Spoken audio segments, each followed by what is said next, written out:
یہ گمان بھی غلط ہے کہ صحیح حدیث صرف وہ ہے جو بخاری میں پائی جائے،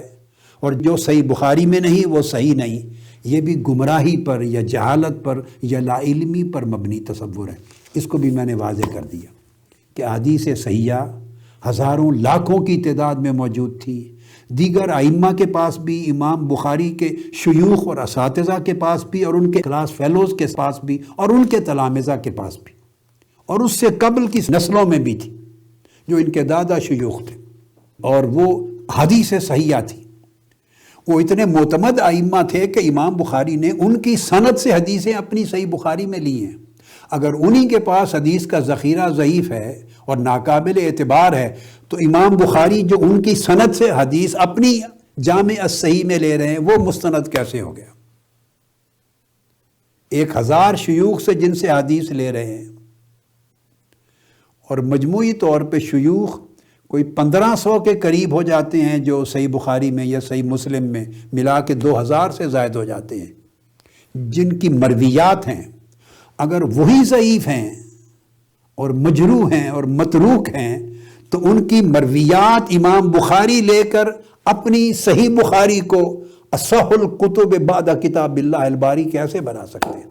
قرآن کے بعد صحیح ترین کتاب کیسے رہ گئی؟ کیونکہ انہوں نے دیکھیے کوئی ڈائریکٹ احادیث ہوائی سفر کر کے تو امام بخاری تک نہیں پہنچی، خلا سے تو نہیں پہنچی۔ امام بخاری نے شیوخ سے لی، اپنے اساتذہ سے روایت کی، انہوں نے اپنے اساتذہ سے روایت کی، وہ اتباع التابعین تھے، انہوں نے اپنے شیخ سے روایت کی، وہ تابعین تھے، انہوں نے اپنے شیخ سے روایت کی، وہ صحابہ کرام تھے۔ تو کم سے کم 3 افراد کا ایک چینل تھا امام بخاری سے حضور علیہ الصلوۃ والسلام تک، یا 4 افراد کا روات کا چینل تھا، یا 5 افراد کا چینل تھا۔ یہ جو 3، 4 اور 5 افراد راستے میں آتے ہیں جن کو سند کہتے ہیں، چین آف ٹرانسمیٹرز کہتے ہیں، اگر وہی ضعیف ہوں اور ان کی اپنی چھان بین اگر احادیث کی سند پر جر و تعدیل درست نہ ہو، اور انہیں صحیح اور ضعیف کا، درست اور غلط کا خود امتیاز نہ ہو، وہ خود تمیز کرنے کے قابل نہ ہو، فرق کرنے کے قابل نہ ہو،